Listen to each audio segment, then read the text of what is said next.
Years ago, when I was sitting at at one of these meetings, maybe in Philadelphia, someone from the NCAA referred to the officials as stakeholders in the game, and I feel that that both Tom and Willie have always treated us as that, have treated us as substantial stakeholders within the game.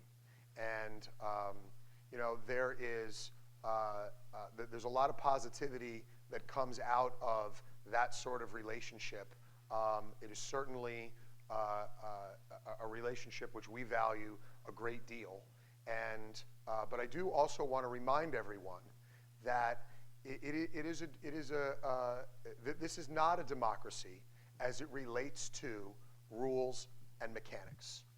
And we have now moved into the part of the program where this is not someone's opinion. These are now facts. So the grass is green, the sky is blue, and if TA says the ball belongs to white, okay. So without further ado, Tom Abbott, the National Coordinator of Officials.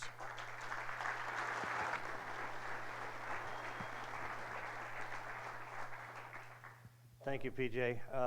Appreciate that. And yeah, Willie and I do travel around a lot these days. We enjoy doing this. You guys took all the thunder out of whatever I was going to say because you guys just covered it all. The bottom line here is I got to thank BA, PJ, Dougie, Robbie, all the guys who presented. Big stuff. I mean, it's important that you guys discuss the plays that we discussed, that you saw today with Robbie on the films. We can agree to disagree on a lot of this stuff, and eventually down the road we may have replay that may help us out on some stuff, but that's up to the NCAA to do that. So I really enjoyed watching these presentations today because it takes me back to when I was on the field, which, as Walt said the other night in the opening remark that he made to all the new guys, there's not one of us that would not want to trade places with the guys that are just starting right now, because it's the best part of your life that's coming up with all your friends. It's been that way for me. It's been that way for Willie as a coach. It's important, but the idea here is that we exchange ideas in this group, and we all agree to agree or disagree, but in general we get it right. The bottom line is that we need to get it right. It leads to great discussions, and it leads to changes in the rules, and I think we're in a place now in the rules where maybe we can start to put together a mechanics manual that we needed to years ago. So we're hoping to try and get that done so we can be a little bit more black and white and not so gray. So that's part of what I hope to look forward to in the next year or two, working with Brian to make sure we get that done. There are a lot of things I want to talk about with regards to observations. Hans brought it up, obviously, a minute ago. We did a lot of work this October. A lot of miles traveled, a lot of events that we went to, a lot of organization to get it done. The numbers are amazing for 31 days. It's amazing what we accomplished. I need to thank everybody that did that. And the fact that we pulled it off was pretty amazing. Cost me a car, but we won't talk about that right now. Anybody wants any venison? I know where you can go. In any case, it's really important that you guys know that if you want to be observed and you want to be seen, we're doing what we can and making an attempt to make sure that that happens. And whether it's your first game that you're being observed or your last game that you're being observed, whatever it is, make sure you pay attention to those guys because there's a lot of experience and they have a lot to offer. And no one thing is the right way to do it. You can take little bits of information from everywhere and take what fits your game. We're not asking you to change your personality. You are who you are. I'm who I am. Matty Palem's who he is, and we don't referee the same way, but we get the call right. And that's what it's about. It's about getting it right and moving on and having coaches trust us. And that's really important. I do want to talk briefly for a second about schedules because we're coming up on that. Kevin hit on it again. You guys hit all this stuff earlier. The schedules are now in in Zebra Web for most of the Division 2, 3s and all of the Division 1s. There are adjustments that have to be made, but at least they're in the schedule now. We have started some assigning. Buzzy and Steve Miller and I came down and started doing some stuff the other day. Franny's been in there doing it. Walt's been doing it. It's important and imperative that you get your availabilities correct so we don't have to do this more than once or twice. It's bad enough we got to change game times on stuff, but if we got to change referees because of an availability that's not listed properly, that makes it tough. So make sure you get in and get that done. This year I do want to mention that everything again is on ZebraWeb. We will, for Division I guys, they will go in when we finally get a release of a game. You're going to see that you need to go in and accept an ICA because Division I schools, all the conferences have ICAs now. There's one that does not at this point. We're still waiting for the Ivy League to come up with theirs. But of the 10, 9 of them will have ICAs for us. So you'll need to do that before you get your assignments. On the central hub part, the NCAA started about 7, 8 years ago when Warren stepped away and I took this position. They pushed hard for a central site. That's what they do in every other sport. It's a good way to do it. What we do here is amazingly similar, to be honest with you. It's tremendous. But RefQuest is their new site, www.refquest.com. It's important that you get this in your toolbox. The official test is on that site. If you want an NCAA game, you need to be on that site. We had some issues last year with guys who felt that they had taken it on the proper site, but actually took it on the wrong site, took it on NILOA's site.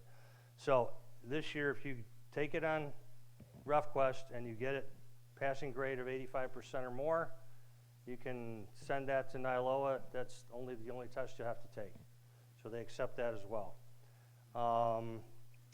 With that, I'm going to introduce Willie here for a quick bit, and Willie's going to go to the video, and then I'll talk about the video when we're done, but it'll be short. Willie?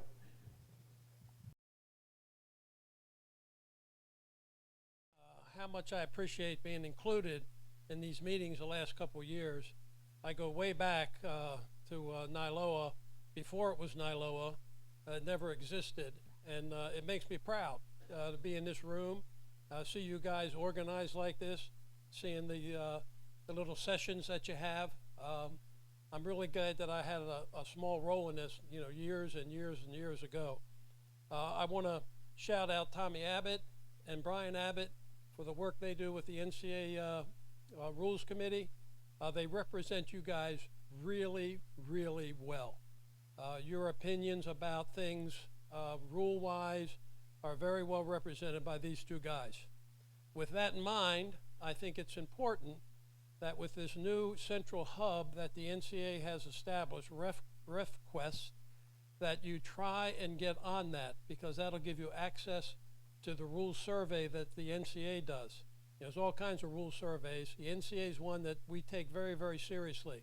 And the opinions of the officials, the coaches, both 1, 2, and 3, also administrators from each of the member institutions can participate, and that information goes a long way in the deliberations that we make when we have our annual meeting. So I think it's important that you participate in that. I think it was good advice, looking at these little clips, that when you're on the field, that you try and use the language that's in the rule book. And I don't think you can go wrong if you can do that. Whether it's a slash, whether it's a push from behind, whatever that language, how it's expressed in the rule book, make that a part of your mindset when you have to explain something to somebody, especially a coach. And talking about coaches, I was a coach. I used to think I had a pretty good attitude about the game because I felt like it was a game, and we were all trying. And I used to tell my kids when I coached, you got to overcome things when you have a game. You have to overcome yourself. You have to overcome me, your coach. You have to overcome the opponents, the officials, the weather. All those things are things you have to contend with. And because it's a game, sometimes things aren't exactly fair. And I used to tell the kids I coach, if you're looking for fair, get out of the room, because we're not going to be fair. We're going to do what we think is right, hopefully that will be fair to everybody. And what I can tell you guys is, I hope that's your attitude too, that you try and do the best you can. And I can go back, Tommy knows this, we're going to be with the coaches next week. You know, we like to look them in the eye and tell them, you guys are going to try and do the best job you can. Now, you know, the coaches are a little different. They want it to be perfect. And again, it's just a game. And all we can do, I was glad to see some of these things up here, 50-50 calls. You know, one of the plays I said, oh, that was a no call. That was just good, hard play. And, you know, it was like 12 different fouls in that play, but I thought it was a good, hard play. So we're going to look at the video. And again, there's going to be some things in the video. It was called one way, but it could have gone the other way. And that's what happens when you have games sometimes. But I just want you to know how much I appreciate being here, how much I appreciate seeing you guys get together. I think it's a good thing for our sport, and I'm proud to be a part of it. Thank you.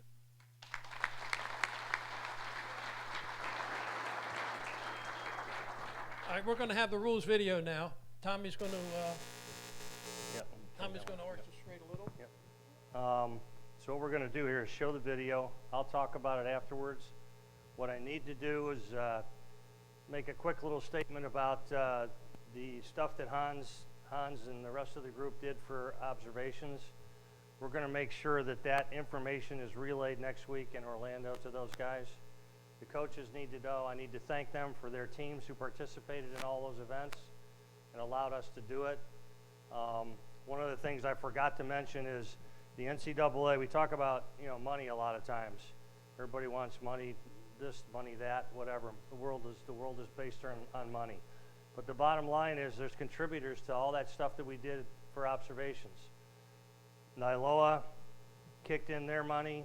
The NCAA kicked in their money. The officials who did Headstrong kicked in their money. 15,000, 12,000, lots more for NILOA to do that stuff, to pay all the observers and do that stuff. It takes money to do that. But the partnership that we have with the NCAA, with NILOA, with USL, with the MCLA, those are all important things. And that's important, and we're going to make sure that the coaches know that next week when I see them. So if we can play this now, we're good to go.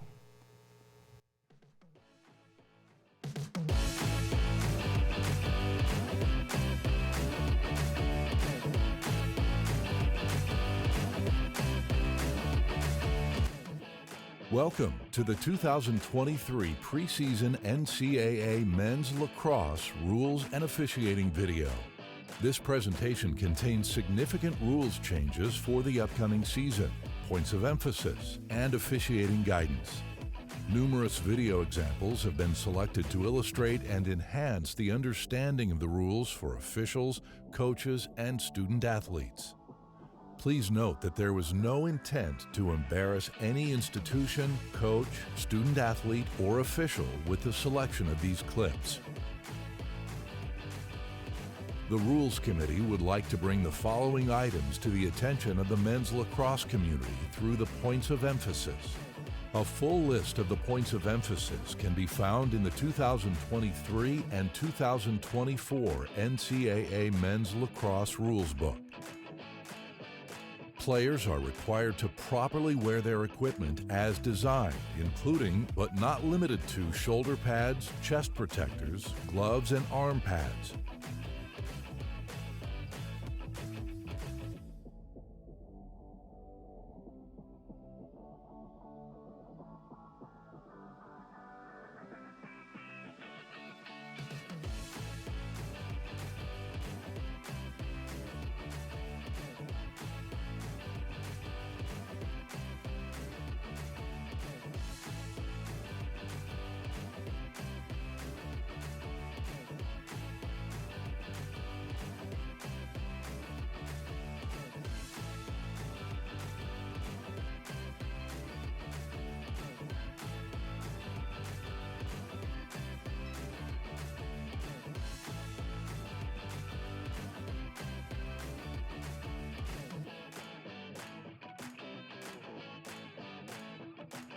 In addition, this includes properly securing helmets on the head as designed. Head coaches will certify during the pregame meeting with the game officials that their team is properly equipped. The pregame equipment certification by the head coach and official shall act as the team warning. The Rules Committee would like to remind coaches and officials that all crosses are subject to inspection, including the face-off player's cross, throughout the duration of the game. It is the expectation that officials will be inspecting crosses to ensure that the cross is legal for play. The Rules Committee urges a continued commitment by coaches, players, and administrators to uphold and respect the game to the highest level, both on and off the field. A continued commitment is needed to ensure that all participants are working together to foster good sportsmanship and to continue to promote a positive image for our game. For several years, the committee has reminded coaches and players to remain in their respective areas on the sidelines. The committee is noticing a troubling trend across all divisions of players standing too close to the boundary lines and coaches entering the field of play. Coaches and officials are instructed to work together to ensure that coaches and players remain in their respective areas.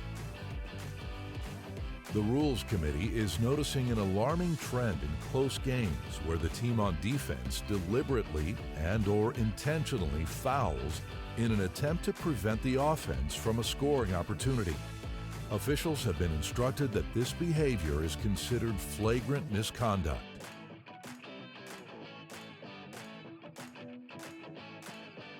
Let's start with the rules changes that were made during the annual meetings in June. The Rules Committee addressed several rules changes, with only the most significant changes covered in this video. Please refer to the Summary of Rules Changes for 2023 on the Men's Lacrosse NCAA.org Playing Rules page for a complete listing of adjustments. No protrusions or sharp edges are permitted on the sidewall of the cross.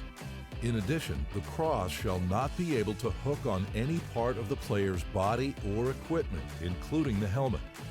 The cross shall not penetrate the lacrosse helmet face protector that has been certified to meet the NOCSE standard at the time of manufacture. The Rules Committee and the Playing Rules Oversight Panel approved two other rules changes which establish standardized penalties for contact to the head or neck area. In addition, illegal contact by the defense no longer negates a goal, provided that the ball is in the goal before the player on offense makes contact with the crease, goal mouth, or goalkeeper. These rules changes will be discussed later in the video with detailed examples of how these plays will be adjudicated during the 2023 season.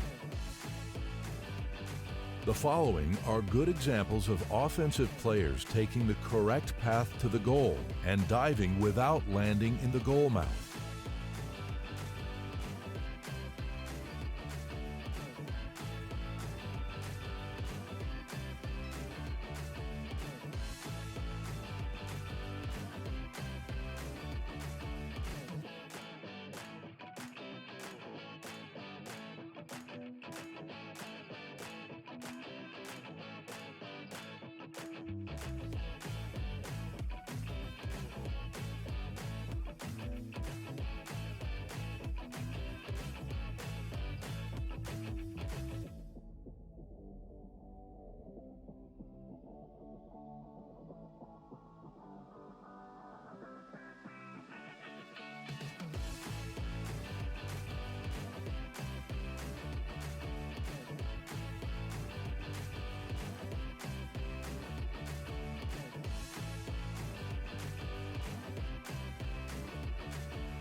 As a reminder, an offensive player on their own or by legal defensive contact shall not enter the opposing team's goal mouth at any time.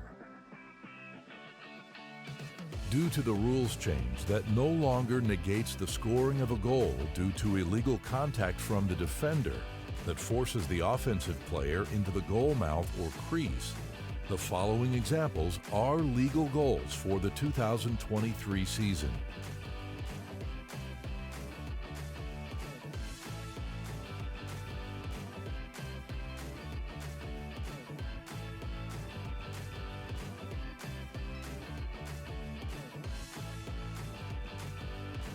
The offensive player takes a good path to the goal and, despite the illegal contact from the defender, lands outside the goal mouth.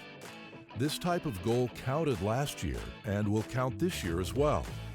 If the player in white lands in the goal mouth in 2023, the goal would have counted provided that the ball was in the goal prior to making contact with the goal crease, goal mouth, or goalkeeper. Illegal contact from the defense does not negate a goal. The Rules Committee established 3 categories for contact to the head and/or neck area: indirect contact, direct contact, and excessive or flagrant contact. As outlined in Rule 5.3, officials are to pay particular attention to these examples when applying this rule. These are intended as guidance and include, but are not limited to, the following: contact with the head and/or neck in any manner from any direction, a player that delivers a late hit, a player that extends the arm, elbow, forearm, or shoulder to initiate contact to the head and/or neck area of the opponent, a player that follows through with the body, for example, the head, elbow, shoulder, etc., and makes contact with the opponent's head and/or neck area, a player that leaves their feet or launches in order to deliver a blow to the head and/or neck area of the opposing player, and a player that uses the cross in any way to initiate contact to the head and/or neck area. Players who make indirect contact to an opponent's head and/or neck shall receive a non-releasable 1-minute penalty. When the initial force of the contact is through the body of the opponent and then slides up to the head and/or neck area, the committee believes this type of indirect contact to the head action shall be penalized. When penalizing this type of infraction, the committee is requiring that officials assess this penalty as indirect contact to the head.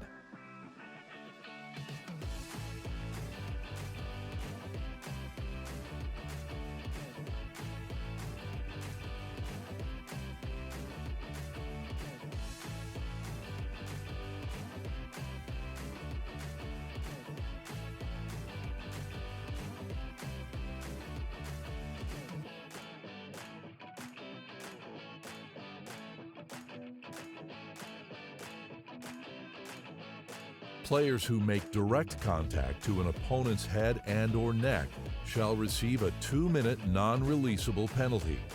When penalizing this type of infraction, the committee is requiring that officials assess this penalty as direct contact to the head.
Players who make excessive or flagrant contact to an opponent's head and/or neck shall receive a 3-minute non-releasable penalty and/or possible expulsion from the game. When penalizing this type of infraction, the committee is requiring that officials assess this penalty as excessive or flagrant contact to the head.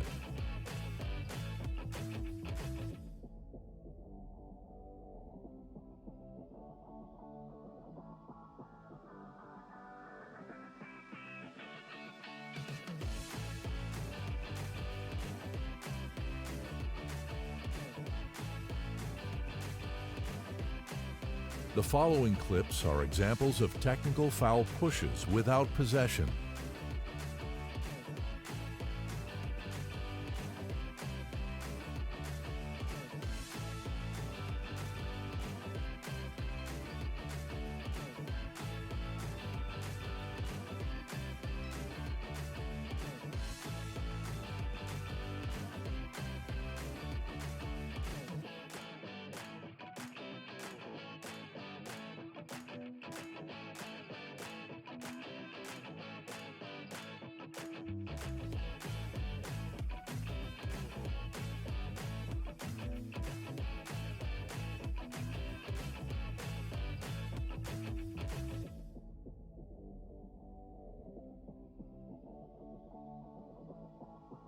The following clip is an example of a technical foul push with possession.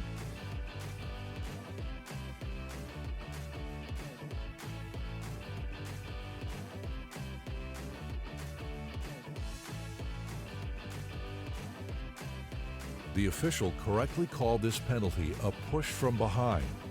However, this play could have been escalated to a cross-check based on the extension and the use of the cross between the hands by the defensive player.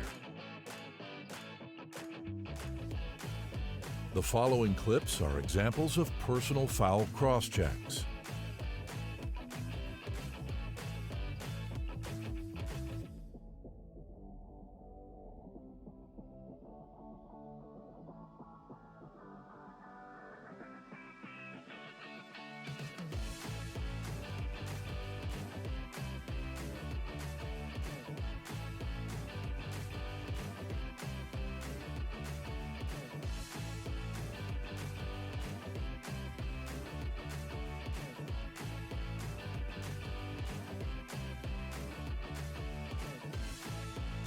The following clips are examples of slashing.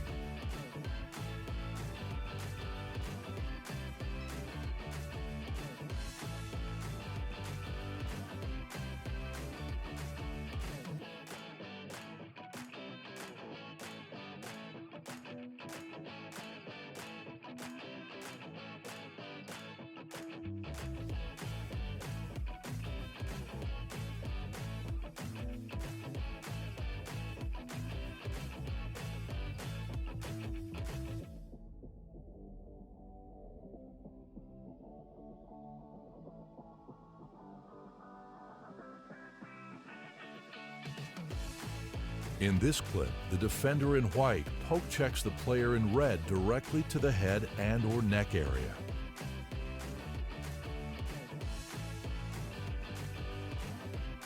The following example is withholding the ball from play. The player in white covers the ball with his body.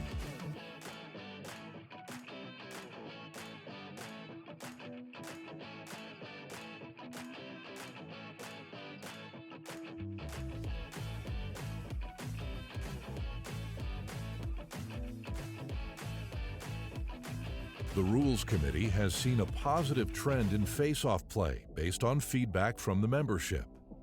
Face-offs are conducted quicker, which has resulted in cleaner face-off play.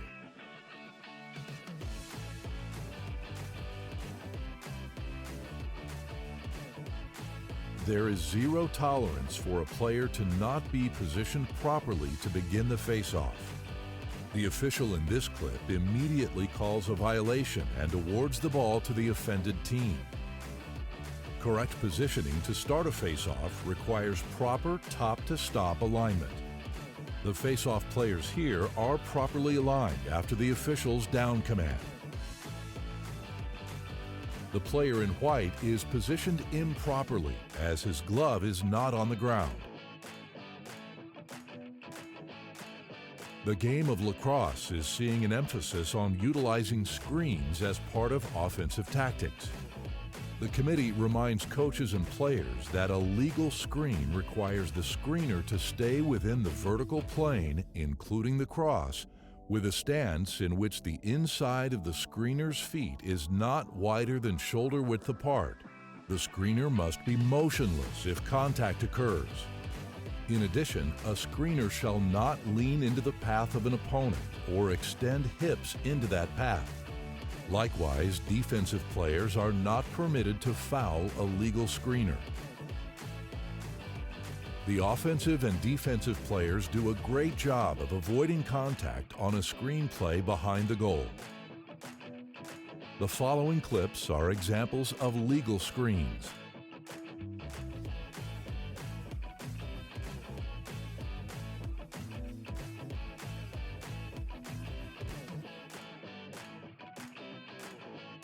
The following clips are examples of illegal screens.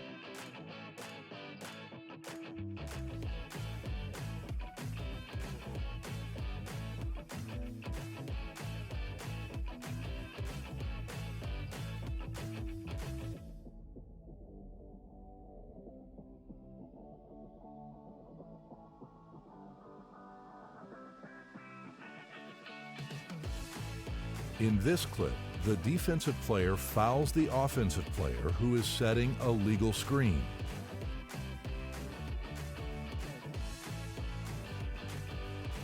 The following clip is a nice illustration of a ball hitting the goal pipe, satisfying the requirements of a valid shot.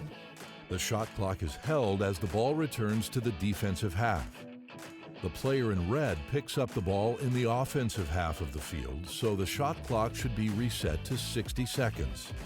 The officials in this play did the right thing and stopped play to ensure that the shot clock was correct before restarting play. In the following clip, the team in black gains possession on a turnover near midfield, resulting in an 80-second shot clock reset. The shooter quickly takes a valid shot that caroms off the goal pipe and goes out of bounds with more than 60 seconds remaining on the shot clock. The offensive team retains possession in their offensive half of the field. The shot clock is reset to 60 seconds, regardless of the time remaining on the shot clock before the ball went out of bounds. This concludes this video presentation. Thank you for your attention, and good luck this season. Boys, congratulations for being here. Enjoy the moment. Get after it, have fun, respect the game. Goalie, stay alone.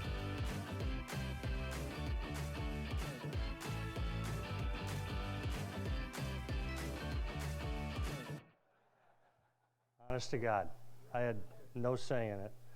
Although it is what you want to say before a big game.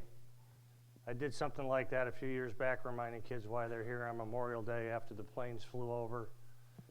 It's what the game's about right there. So it's about them, not us. So let's try to stay out of the way. I'm going to talk real quick about a couple of the items. If we'd have had the clip that Robbie had about the hit, the high hit, we would have put that in there. I didn't have it, but maybe next year we'll have it. So we'll do stuff like that. We try to catch films and videos on the committee when we do the clips like this from the ESPN feeds that we have. But if we get more from NILOA and from our crew that's going to cut clips for us, we'll be able to utilize those as well, which will be great. The more clips we get, the better off we can instruct and do the right thing.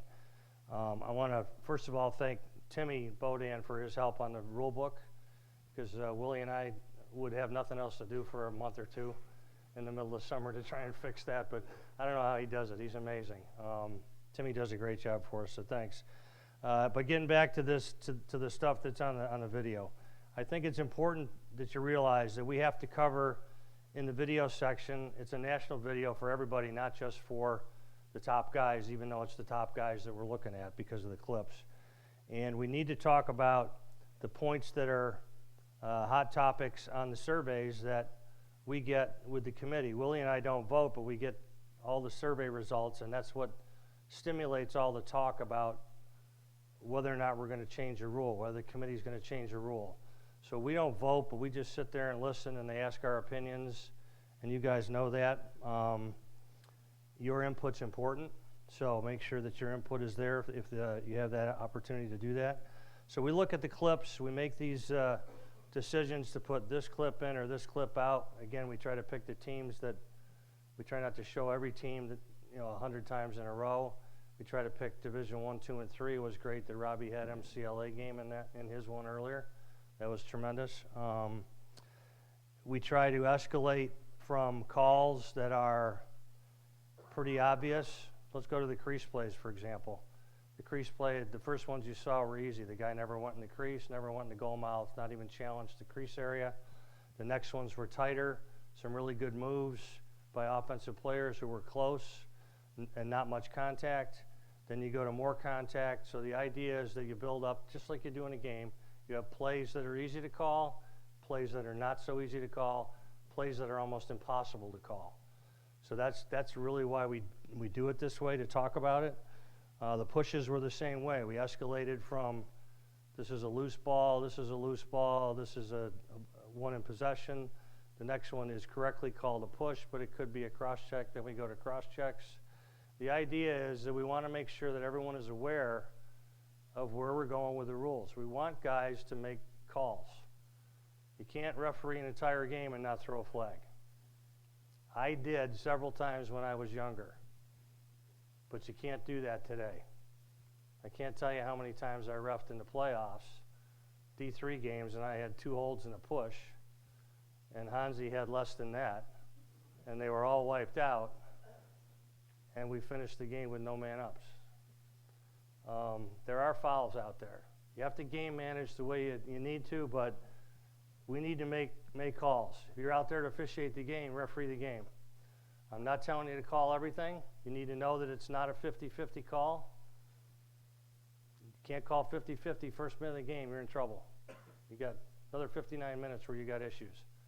So make sure it's at least 60-40 or more, and that your crew is consistent. I want to talk briefly about face-offs. The only changes we really made were face-offs and the crease play stuff. The stick issue is still out there. The protrusions was done, but it's not done. The other manufacturers are involved now. Willie and I are basically up to our ears in it right now with the rest of the committee members to try and deal on how those folks that are manufacturers can do it fairly and not affect the way the game is actually played. So let's talk a little bit about face-offs. Brian's presentation earlier was great. I agree on most of it. I don't agree on some others, but that's okay. That's what we're here for. Brian made a statement in his presentation that he likes everybody really close on face-offs, so that when the camera focuses on the players going down, that the referee's in the picture. I would prefer that you be just slightly out of the picture. And the reason for it is, we're not the game. We can still see from 2 to 3 yards away what we have to see. If you can't see that, then maybe you should go do something else. You're right there. You're close enough to see it. Call it. That's the issue. Call it. So your helper, if you go down and you're at a 45-degree angle, you tell them down when you're off to the side. You saw Brian Luxinger do his thing. He was off 45-degree angle. His partner needs to be somewhere towards the middle to get a different angle. Know what you're looking at on a face-off. You can't be looking at the same thing. So talk to each other as you're coming up for face-offs. The major rules change that we did, there's 2 of them. Face-off starts with the word down, and you want to be stationary when you blow your whistle. That's it. The committee noticed everybody's jumping when we're going in and out, back and forth. Staggering our whistle, varying our count is still there, but it's down from being a couple yards away. Down, if they look good, set, whistle, bang, bang, bang, you're out of there. The face-offs have been great the last couple of years. It's really hard to get used to that mechanic if you're not used to it. I refereed a 3rd and 4th grade game, a couple games a few weeks ago, at a youth tournament. Believe it or not, the first face-off I go down, I start backing up, I blow the whistle while I'm backing up. I'm roughing with Palin, believe it or not. We're 3rd and 4th grade, right where we belong. But anyway, so I look over at him and he's like, "What are you doing?" You know, I don't know. I hadn't done it in years, but that was my habit. It took me a while to get it right. So you got to work at it. Brian mentioned that. You got to work at it. Get them down when you're already in your spot. If the coaches are complaining about leaning, you can go to the midline and look down, or your helper can look down. You can do that. You don't have to stand in the same place every time. Players adjust, we have to adjust. That's how you rough. If you don't adjust, you're going to get stuck. We're not robots. Crease play. I think the biggest line that you heard in that whole thing, illegal contact by the defense does not negate a goal. The principle is, if the ball's already in, and that happens where there's a flag or a foul, that's the difference right there. Illegal contact does not negate a goal. That's all you have to remember. Don't make it too complicated, but get in the right spot so that you can observe that play. We did, in all the Headstrong events, we tried to get up higher, and I took videos or pictured shots where the ball goes from bench side to far side and then back, and there would be a hole in the defensive area in the slot. And Brian and I talked about it. Fill that hole. A single, don't stand outside, fill the hole. You can come into a space where nobody is and be close enough to catch the play when it's a bullet pass to somebody close to the crease. And that play happens. You need to be there to do that. Outside of that, I can't think of anything major that I need to talk about. There will be some one thing. We talked about it last night. Contact to head and neck. Those words were taken from hockey. It's right out of the hockey rule book. All that stuff's out of the hockey rule book. The video says it, and the rule book says it. If we have a 1-minute foul, we're to go to the bench, to the table area, to adjudicate that foul as indirect contact to the head. Then when you go to a 2-minute, it's direct contact to the head. I think you're going to see that we're not going to like, nobody's going to like, indirect versus direct, because in the heat of the battle, it sounds the same. I think if it's a 1-minute foul, this is what I'm going to recommend to do.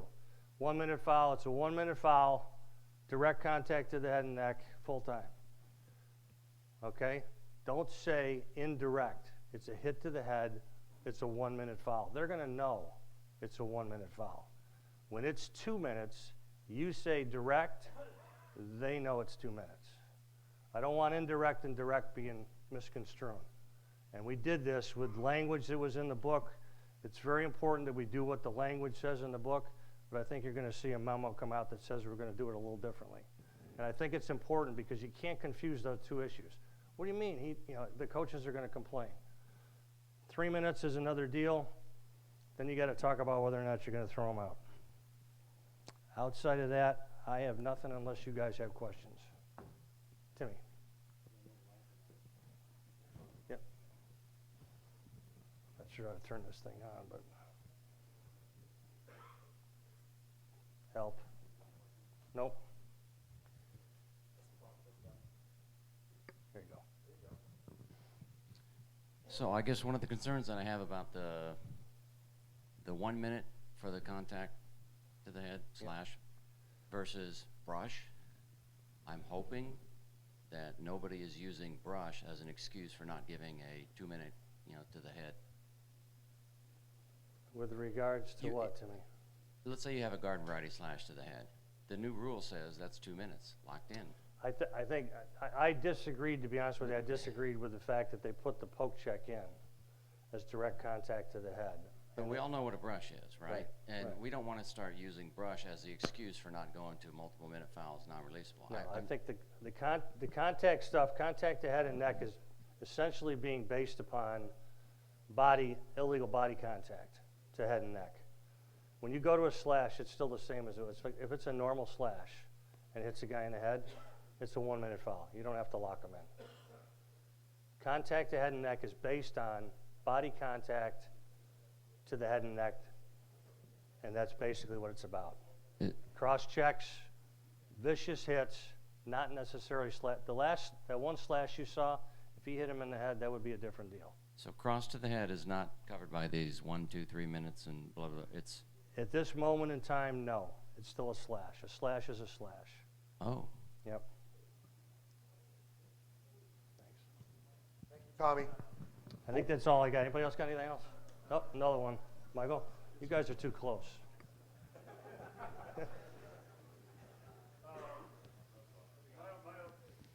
Hold it down so the light comes on.